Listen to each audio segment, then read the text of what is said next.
વડોદરાના વુડા આવાસ યોજનામાં ભ્રષ્ટાચારના આક્ષેપ સાથે સાદલી ગામના લોકો કલેક્ટર કચેરી ખાતે મોટી સંખ્યામાં ઉમટી પડ્યા હતા અને ન્યાયની માંગ સાથે રજૂઆત કરવામાં આવી હતી.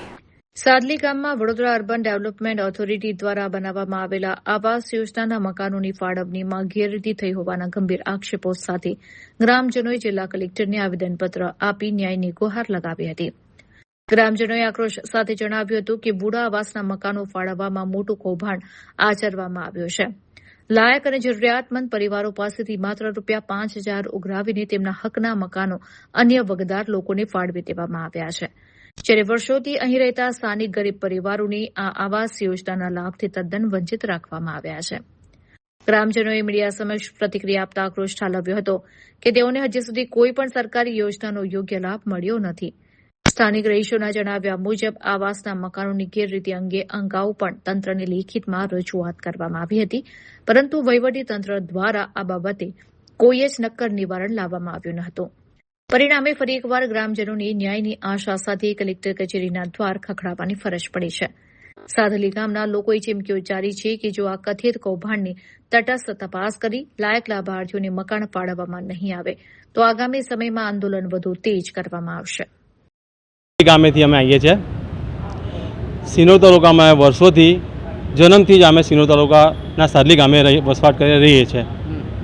સિનોર તાલુકામાં જે આવાસો હમણાં સુધી અમને નવો રેકોર્ડ જોયા છે ફળવાય છે એ ખોટા લાભાર્થીઓને મળી છે, બરાબર છે, અને સાચા લાભાર્થીઓ વંચિત રહી ગયા છે.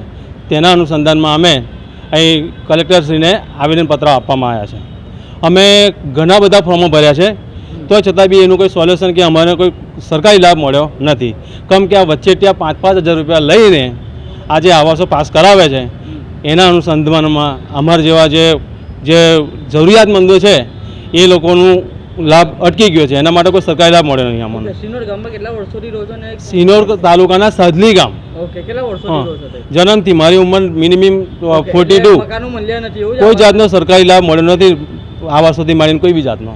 તેને લઈને આજરોજ કલેક્ટર આજરોજ આવેદનપત્ર આપવામાં આવ્યા છે. એટલે અમે કલેક્ટર સાહેબની એટલી વિનંતી છે કે જે જરૂરિયાત છે, જે સાચા લાભાર્થીઓ છે એને લાભ મળે, અને જે ખોટા જે બધા જે હમણાં જે આવાસો આવી છે એ રદ કરીને જે સાચા છે સર્વે કરીને નવેસરથી બધું બધાને લાભ મળે એ જ આશા.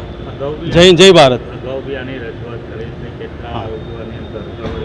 હા, બીજી વસ્તુ એ કે અગાઉ બી અમે કેટલા વર્ષથી ફોર્મો ભરીને આ રજૂઆતો કરી છે, તો તાલુકામાંથી જ અમારા ફોર્મો કાં તો પંચાયતની અમારા ફોર્મો રદ થઈ જાય છે. આ લોકો અમને કોઈ જાતનો સાચો રસ્તો બતાવતા નહીં અને કોઈ જાતનો વિકાસ અમારો થયો નથી. જય ભારત. ₹5,000 લીધા એ ભાઈ કોણ છે?